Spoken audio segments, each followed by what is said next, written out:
છોટાઉદેપુરના નસવાડીમાં એક એવી હેવાનિયત સામે આવી છે જે સાંભળીને રૂવાડા ઊભા થઈ જશે। એક 30 વર્ષીય માનસિક રીતે અસ્વસ્થ લાચાર યુવતીને હવસખોર નરાધમ ઉઠાવીને જંગલમાં લઈ ગયો અને તેના પર પશુતાની હદ વટાવી દુષ્કર્મ ગુજાર્યો।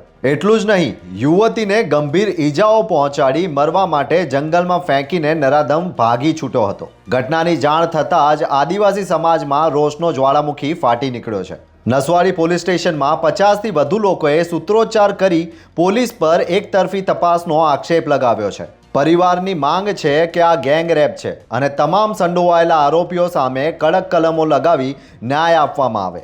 ગંગા અસ્થિર મગજની હતી, તે લોહી લવાણ અને નગ્ન અવસ્થાની અંદર ત્યાં પડેલી હતી અને કોઈ આમ હલનચલન નતો કરતો હતો, પણ થોડીક વાર રહીને હલનચલન કર્યું એટલે મને ખબર પડી કે આ જીવે છે। એટલે હું એને ગંગા ગંગા એમ બૂમ પાડી, એટલે ગંગાએ કીધું કે પાણી પાણી એવું બૂમ પાડી। એટલે મેં કીધું ગંગા ગંગા શું કોણ એવું કર્યું? ત્યારે મને એવું કીધું કે આપણા ગામના વિકેશભાઈ નારણ અને ભીમાભાઈ મોહન એ મારા પ્રત્યે મને આવું કર્યું છે કીધું હતું। ત્યાંથી મેં જીવિત અવસ્થાની અંદર હતો એટલે મેં 108ને ફોન કરીને 108 તાત્કાલિક આવી ગઈ હતી અને હું પોલીસ સ્ટેશન તણખલા વાઘેલા સાહેબને ફોન કર્યો। હાલમાં પીડિતા વડોદરામાં જિંદગી અને મોત વચ્ચે જજુમી રહી છે, ત્યારે પોલીસની ભૂમિકા પર અનેક સવાલો ઊભા થઈ રહ્યા છે।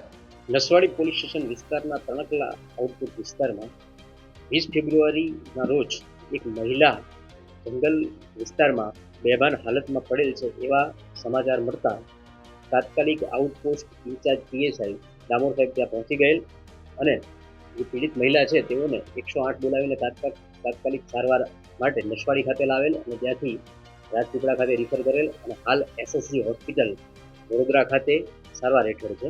બનાવની વિગત એવી છે કે જે મહિલા છે એની સાથે દુષ્કર્મ થયેલું છે। એવા જે દુષ્કર્મનો આરોપી છે તે વિકેશ નારાયણભાઈ હિલ, જેઓને પોલીસ દ્વારા તાત્કાલિક પકડવામાં આવેલ છે અને હાલ આરોપી રિમાન્ડ હેઠળ છે। બીજા કોઈ અન્ય આરોપીઓ હશે તો તેઓને પણ પકડવામાં આવે। તપાસ હાલમાં ચાલુ છે। લાચાર દીકરી પર આ હદની હેવાનિયત? નસવાડીના નરાધમોને ફાંસીથી ઓછી સજા મંજૂર નથી। જોતા રહો ગુજરાત વંદન। ધન્યવાદ।